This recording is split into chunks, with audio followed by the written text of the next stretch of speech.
Oke, iya teman-teman. Jadi sleep apnea ini banyak banget jenisnya. Ada 3. Yang paling utama Kak Ricci, ada namanya OSA, CSA, dan MSA. Nah, yang paling penting adalah kita melakukan sleep test ya Kak. Iya, jadi kita harus nggak boleh menduga-duga kita kena sleep apnea atau tidak. Oke, jadi di depan kita adalah produk Fenmed SC30. Memiliki beberapa keunggulan yang berbeda nih dari kompetitor. Yang pertama, SC30 ini punya namanya EPR. Dan penting juga pakai Fenmed SC30 karena dapat meningkatkan kualitas tidur.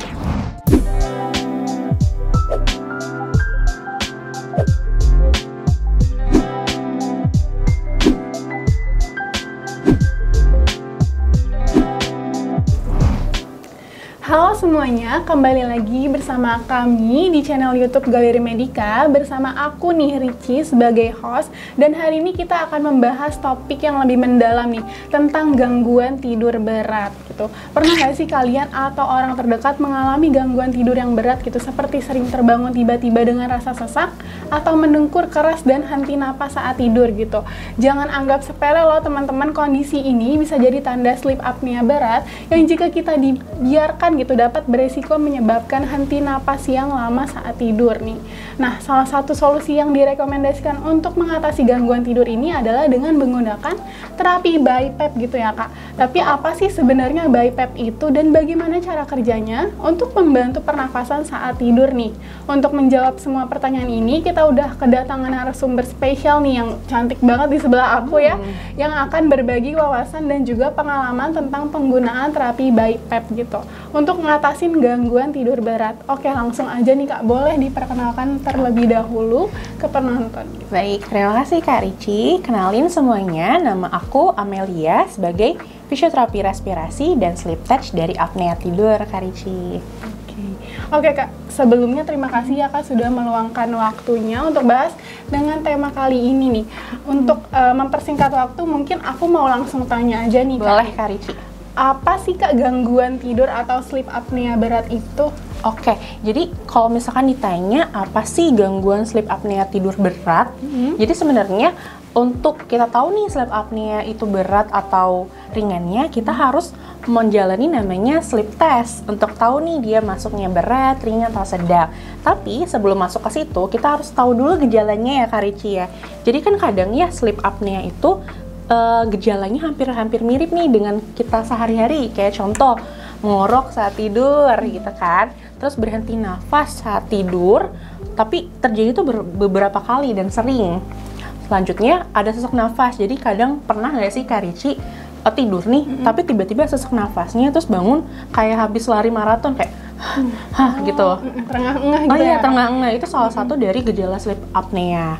Nah, itu kan pada saat tidur ya Kak ya. Biasanya pasien-pasien sleep apnea, misalkan dia bangun tidur dengan kondisi pusing, sakit kepala, dan biasanya akan mengalami insomnia, terus pada siang hari dia akan ngantuk berlebih, terus biasanya lagi adalah gangguan mood dan perubahan perilaku, jadi mudah marah, kayak gitu Kak. Itu salah satu dari beberapa gejala sleep apnea.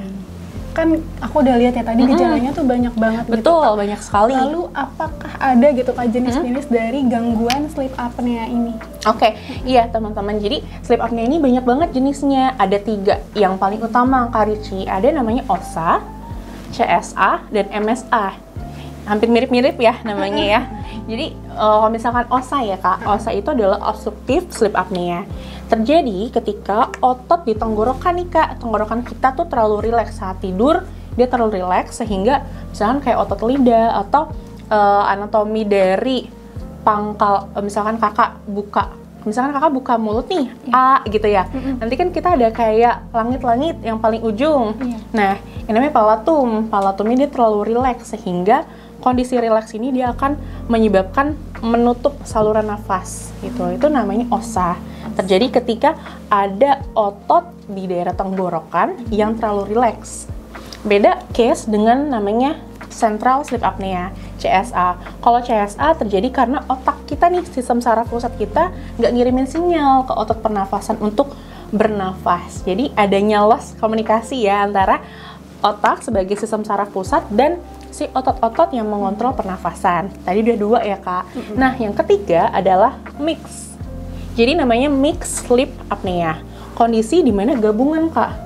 Jadi si osa yang dari otot lehernya ini bermasalah plus tidak adanya informasi dari otak untuk mengontrol pernafasan. Jadi keduanya namanya MSA. Seperti itu, Kak Ricci. Oke, kan tadi kan udah dijelasin ya Kak, 3 jenis dari sleep apnea gitu. Lalu bagaimana sih Kak cara kita mengetahui kalau misalkan kita tuh terkena sleep apnea atau tidak? Oh iya, berarti bagaimana caranya kita tahu ya kita sleep apnea atau tidak? Oke, biasanya kalau dari apnea tidur akan melalui 3 tahapan evaluasi. Yang pertama, evaluasi gejala. Jadi, sleep test dari apnea tidur akan menanyakan tentang gejala yang kakak alami nih, atau si penderita sleep apnea ini alami.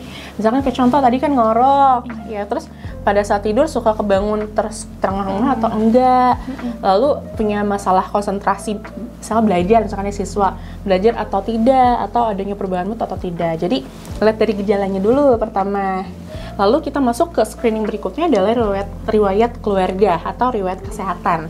Jadi kita juga harus lihat nih apakah pasien ini termasuk penderita yang mempunyai faktor risiko atau enggak. Misalkan hipertensi, Kak, hipertensi, diabetes, atau pasien-pasien usia lanjut. Biasanya dia adalah faktor risiko yang mempertinggi keparahan atau mempertinggi sleep apnea itu. Dan kita juga bisa ngecek dari riwayat keluarga. Jadi misalkan si omnya, misalkan contoh deh, si papahnya pernah kena sleep apnea, berarti akan ada kemungkinan dia akan juga terkena sleep apnea. Walaupun tidak menurun, tapi kita bisa lihat dari riwayat keluarganya, seperti itu. Nah, yang paling penting adalah kita melakukan sleep test ya, Kak. Iya, jadi kita harus nggak boleh menduga-duga kita kena sleep apnea atau tidak. Langkah paling benarnya adalah kita melakukan sleep test dengan alat namanya polysomnografi, Kak. Iya. Jadi sleep test ini tuh cukup unik ya sebenarnya. Jadi saat kita tidur, kita tuh dites. Jadi pas tidur kita dites untuk kita pantau nih pola pernafasan, kadar oksigen, terus gelombang otak, terus sama aktivitas otot kita untuk kita lihat nih apakah si pasien ini kena sleep apnea atau enggak, dan kita juga bisa ngecek dia parah atau enggak dari sleep test. Atau apalagi Kak, misalkan sleep test itu nanti kan ada report ya. Report itu ada namanya skor AHI. Skor AHI. Iya, jadi apnea hypopnea index. Nah, skor ini yang akan dipakai untuk kita menentukan dia sleep apnea ringan, sedang ataupun berat. Kayak gitu, Kak Ricci. Oh, jadi setelah kita melakukan sleep test, kita bisa mengetahui skor tidur gitu ya, Kak? Betul. Dan bisa mengetahui juga nih tingkat keparahan dari sleep apneanya ya? Betul sekali, teman-teman. Nah, lalu untuk terapi sleep apnea yang efektif dengan gangguan berat itu seperti apa sih, Kak? Oke, jadi kalau misalkan, berarti kan kalau ditanya adalah terapi sleep apnea efektif itu seperti apa ya? Yang pertama banget, misalkan kita terkena suatu penyakit atau mendapatkan diagnosa, yang harus kita lakukan adalah perubahan gaya hidup ya, Kak. Misalkan beliau ini masih merokok atau masih minum alkohol, itu baiknya dihindari. Terus juga misalkan pasiennya ini obesitas, kita harus tetap menjaga berat badan dan melakukan olahraga yang teratur. Itu yang pertama, karena dengan kita merubah gaya hidup dapat menurunkan resiko sleep apnea, atau misalkan dia sudah terkena akan memperringan lah gejala yang timbul. Nah, tapi ada langkah kedua, yaitu terapi medis menggunakan PEP, Positive Airways Pressure. Ada dua, ada CPAP, ada BiPAP, tergantung dengan kondisi pasiennya seperti apa. Jadi, saran dari aku, Kak, selain kita melakukan perubahan gaya hidup, kita juga harus kombinasikan dengan alat PEP itu, entah CPAP atau BiPAP. Karena dengan kita mengkombinasikan, kita dapat mempeningkatkan kualitas tidur kita dan dapat signifikan memperingan gejala sleep apnea kita, Kak. Gitu. Jadi dua-duanya ya, teman-teman. Dua-duanya gitu. Selain gaya hidup sehat, juga bisa itu ya, Kak, menggunakan alat. Iya, betul. Gitu. Kira-kira apa aja sih, Kak, manfaat dari terapi BiPAP ini, dan bedanya apa sih, Kak, sama CPAP? CPAP, oke, iya. Oke, jadi perbedaannya ya BiPAP dan CPAP. Jadi sebenarnya mereka ini sama, golongannya sama, kategorinya sama, tujuannya pun sama untuk menjaga saluran nafas tetap terbuka. Tapi bedanya itu di mana sih? Jadi bedanya adalah di mekanisme kerjanya aja. Jadi si PEP ini dia akan konstan memberikan tekanan untuk kita bernafas. Jadi tekan dari luar ke dalam supaya saluran nafas kita yang tadinya terhimpit dia tetap terbuka karena ada tekanan udara. Tapi kalau BiPAP tekanannya adalah dua arah, masuk dan keluar. Jadi mempermudah kita saat bernafas dan menghembuskan nafas. Biasanya kalau BiPAP lebih cocok untuk pasien-pasien yang lebih berat atau yang lebih parah lah istilah katanya. Karena BiPAP ini juga dirancang lebih nyaman untuk pasien. Jadi pasien nggak terlalu kegok lah saat kita pakai alat terapi pada tidur, gitu Kak. Nah, kan di sini udah ada alatnya nih Kak. Betul. Untuk terapi BiPAP gitu. Boleh dijelasin nggak sih produknya seperti apa nih buat produk yang di depan ini? Oke, jadi di depan kita adalah produk Fenmed SC30. Memiliki beberapa keunggulan yang berbeda nih dari kompetitor. Yang pertama, SC30 ini punya namanya EPR, Expiratory Pressure Relief.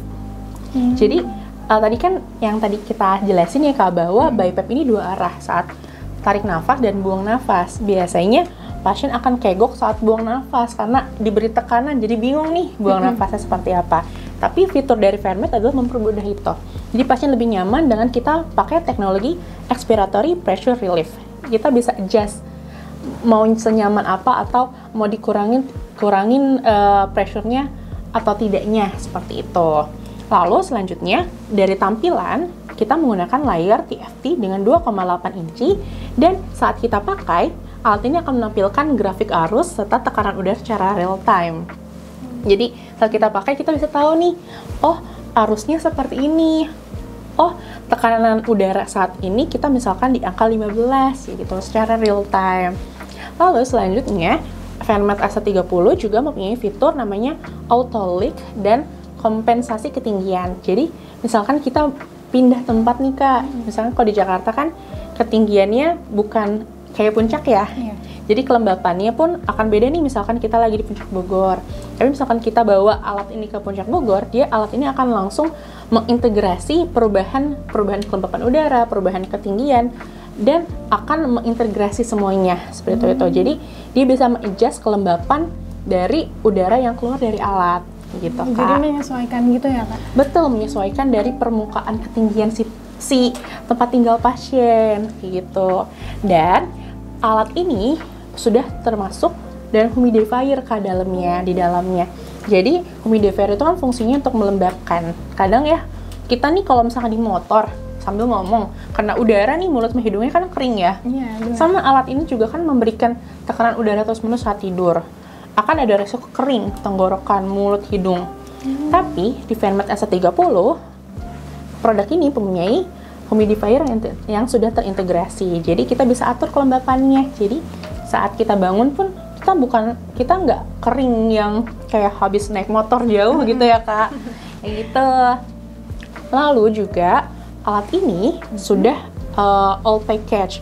Jadi setiap satu pembelian sudah dapat unit, terus air tubing, lalu ada filter Kak, ada water chamber juga, ada memory card, measuring cup, power supply, dan ada tasnya juga. Jadi lebih mudah misalkan kita pindah-pindah tempat.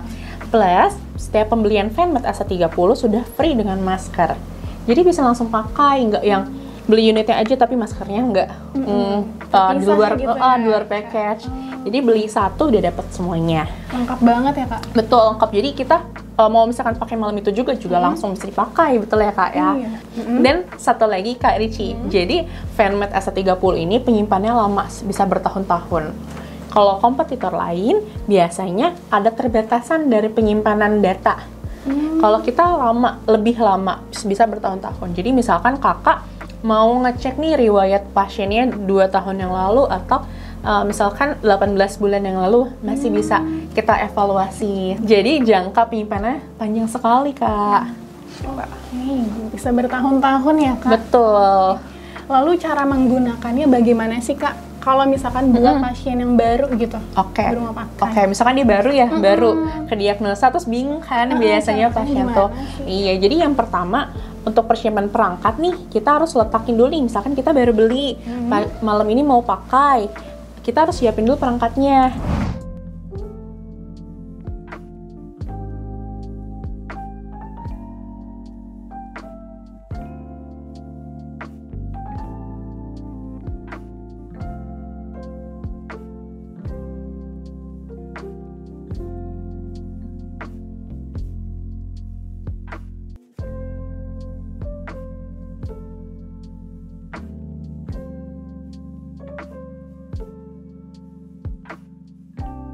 Lalu jangan lupa untuk sambungkan juga daya listrik ya.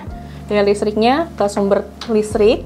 Jadi jangan lupa dicolokin dulu kita pakai. Misalkan sudah nyala nih alatnya, kita tinggal pilih aja mode yang direkomendasikan oleh dokter.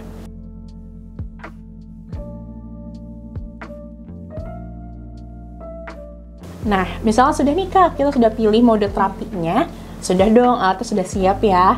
Kita tinggal pakai masker yang sesuai. Biasanya masker banyak ya jenisnya. Paling kalau misalkan terlalu banyak jenis masker kan agak sedikit bingung ya pilihnya. Mungkin saya bisa ngasih saran, yaitu pilihlah masker yang sesuai dengan kebutuhan. Misalkan teman-teman kurang nyaman, misalkan jadi masker itu ada dua jenis. Yang hidung aja sama full mask. Nah, itu tergantung preferensi dari pasien. Kadang ada juga pasien yang pakai hidung aja nggak nyaman karena takutnya bocor gitu. Atau ada juga pasien yang pakai full nggak nyaman soalnya kayak penuh banget gitu. Jadi tergantung dari preferensi pasien. Dan jangan lupa dikoordinasikan juga dengan dokter ya untuk memberikan rekomendasi terbaik. Jika sudah selesai, jangan lupa kita atur juga ada humidifier ya untuk menjaga kelembapan. Kita atur si tingkat kelembapannya dan jangan lupa isi dulu nih. Jadi humidifier kan kelembab ya. Dia harus diisi dengan air non mineral atau dengan air suling. Betul. Setelah sudah diisi, alat sudah siap. Jangan lupa kita pilih nih tekanan udara yang direkomendasikan oleh dokter.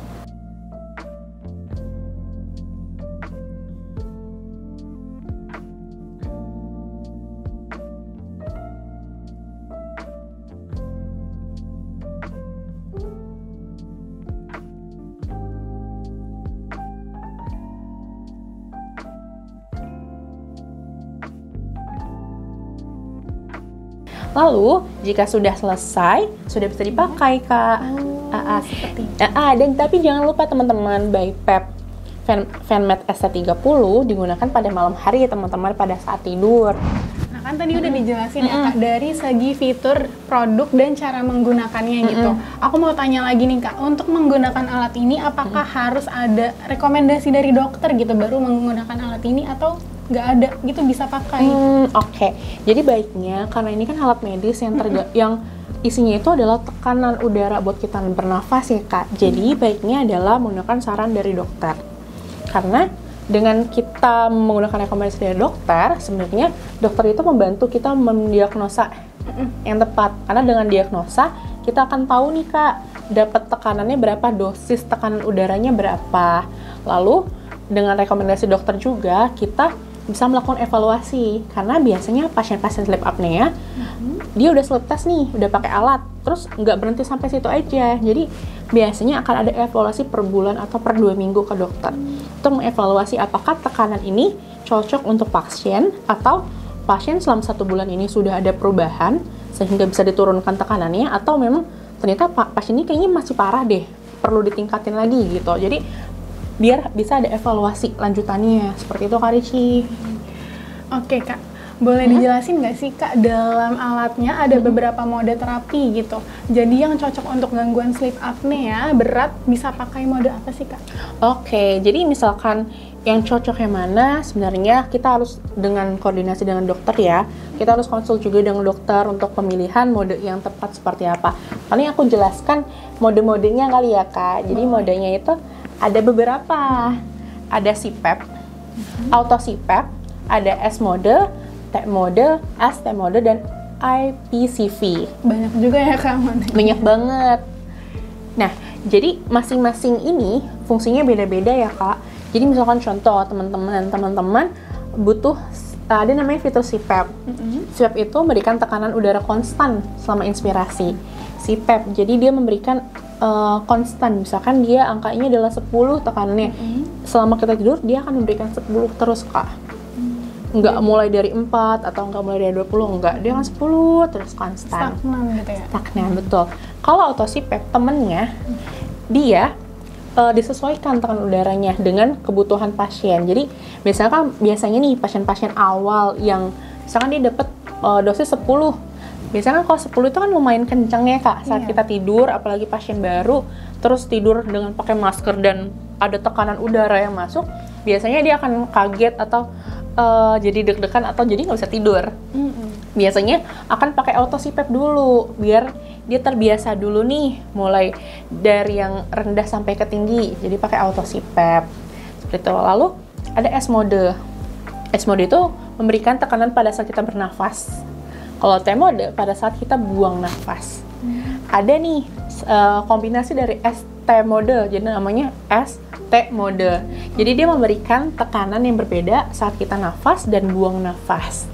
Nah, ada lagi Kak yang terakhir namanya APCV.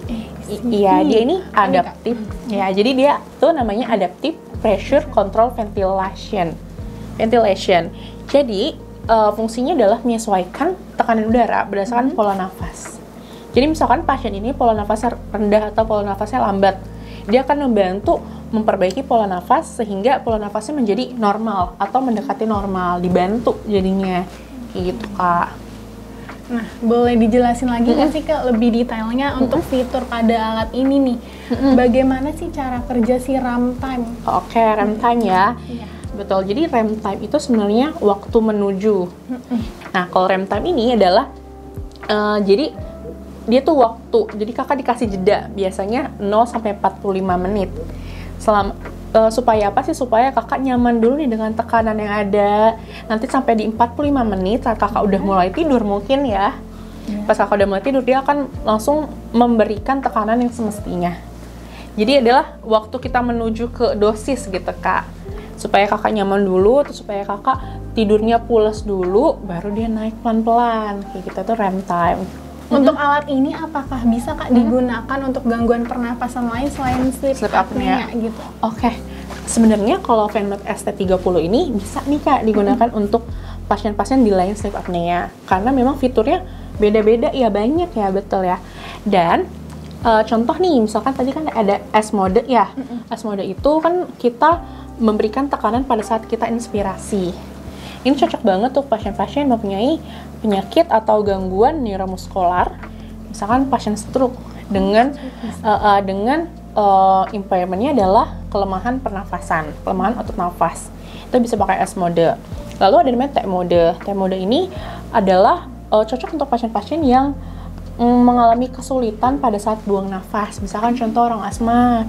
Orang asma itu dia susah untuk membuang nafas, makanya sesak. Nah, ini cocok pakai T mode. Nah, gabungannya kan ST mode. ST mode ini bisa untuk pasien yang asma atau penyakit paru kronik dan pasien-pasien yang mempunyai gangguan neuromuskular. Nah, tadi yang terakhir nih kan ada APCV ya. Yang Adaptive Pressure Control Ventilation. Nah, ini bagus banget untuk digunakan pada pasien-pasien yang memang mungkin lagi di ICU kayak gitu Kak, yang memang dia belum bisa bernafas secara spontan. Biasanya pasien-pasien yang mempunyai cedera tulang belakang, misalkan kecelakaan kena cedera tulang belakang, terus efeknya adalah nafasnya jadi belum bisa teratur, kalau nafasnya masih lambat atau terlalu cepat, atau pasien-pasien yang punya penyakit neuromuskular kayak gitu. Bagaimana sih cara mengetahui si sleep report kita? Apakah ada aplikasi tambahan untuk melihat sleep report ini? Oke, betul. Jadi ya Kak, kan kita pakai alat ini berhari-hari, setiap malam.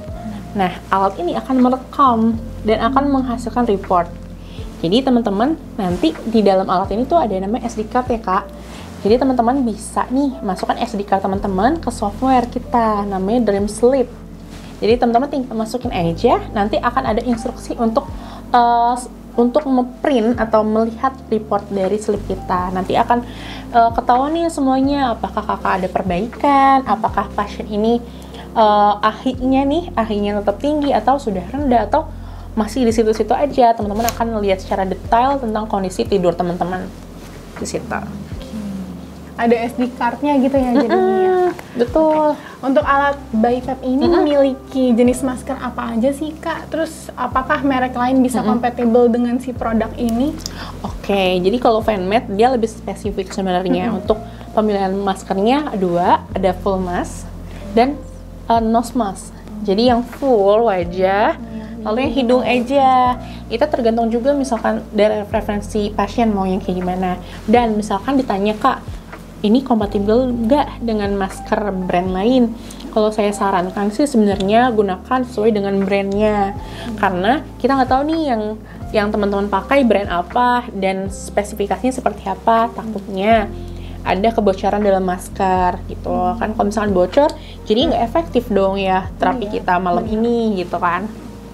Oke, Kak, aku mungkin mau tanya nih, gimana sih Kak cara buat ngerawat alat BiPAP ini? Tadi udah sempat disinggung sih Kak, Iya, sedikit betul ya Kak. Mungkin dijelasin lebih detailnya lagi gitu, gimana sih biar si BiPAP ini, alat BiPAP-nya awet gitu. Oh ya, tahan lama Iya, gitu ya. bener ya Kak, walaupun tadi emang dijelasin tahan lama ya Kak. Oke, iya benar teman-teman. Jadi yang pertama, kita kan ini alat medis ya, yang akan digunakan mungkin setiap hari sepanjang malam. Jadi teman-teman jangan lupa melakukan perawatan yang rutin ya pada alat teman-teman. Yang pertama, bersihkan masker dulu.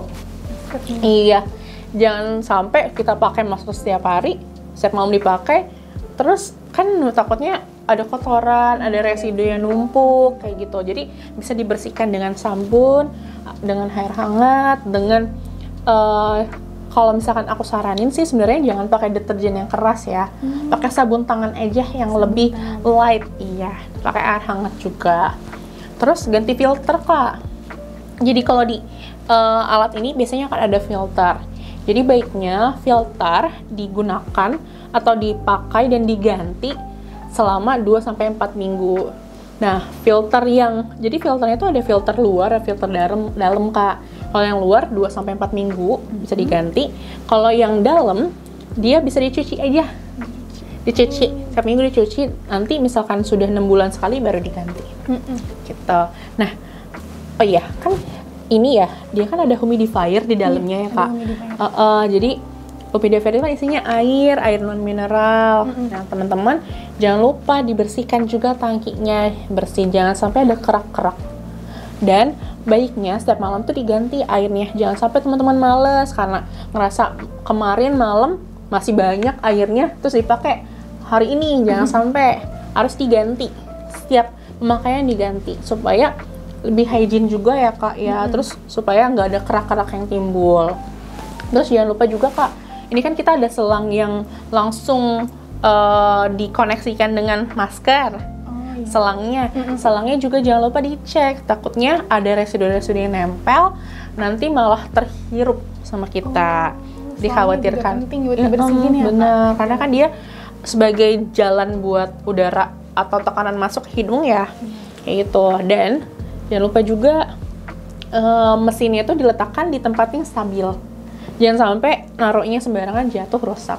Nah, selanjutnya juga teman-teman harus menjaga kelembapan dan suhu ruangannya juga harus dijaga ya Kak, karena jangan sampai nih ruangan kita terlalu lembab atau ruangan kita terlalu panas karena peletakan alatnya ditaruh di dekat jendela di jam 12 siang, panas, takutnya nanti menyebabkan kerusakan. Nah, jangan lupa juga teman-teman periksa dan mengkalibrasi mesin secara berkala.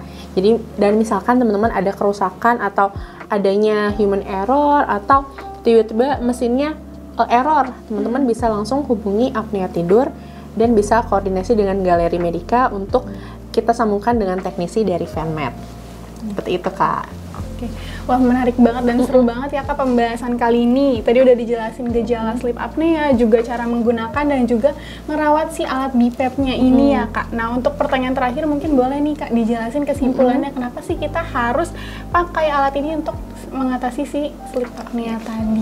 Oke teman-teman, jadi BiPAP Venmed ST30 ini penting banget tuh teman-teman yang mempunyai sleep apnea, apalagi sleep apnea yang berat.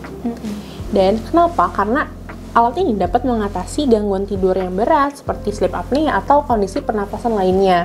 Dan penting juga pakai Venmed ST30 karena dapat meningkatkan kualitas tidur. Karena jangan sampai ya Kak kita tidurnya nggak berkualitas, pasti akan berdampak juga nggak sih sama kita sehari-hari. Misalnya kita kurang tidur, emosi rasanya ya kalau tidurnya kurang, terus moodnya nggak bagus. Moodnya nggak bagus, betul. Terus juga pakai alat ini kita juga dapat menjaga saluran nafas kita tetap terbuka dan tidak adanya henti nafas. Serem nggak sih Kak kalau tidur tiba-tiba berhenti gitu nafasnya? Takutnya ya hal yang tak terduga datang kan ya. Jadi kita harus mencegahnya dengan penggunaan alat BiPAP ini. Lalu pakai alat ini juga dapat mencegah Kak, namanya mencegah komplikasi kesehatan.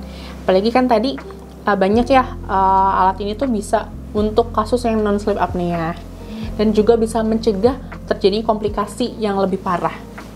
Dan dengan kita menggunakan ST30, kita dapat meningkatkan produktivitas. Dengan tidur yang nyenyak dan berkualitas, kamu pasti akan merasa segar dong setiap pagi dan energik, dan dapat meningkatkan produktivitas dan kualitas hidup kita. Ya nggak sih Kak? Nah, dan alat ini juga dapat menyesuaikan dengan kebutuhan individu. Misalkan pasiennya butuh CPAP aja, di alat ini juga ada. Atau pasien ini butuh mode yang ST aja, jika ada. Jadi fiturnya lebih banyak dan lebih sesuai dengan kebutuhan teman-teman yang mengalami sleep apnea atau gangguan pernafasan lainnya.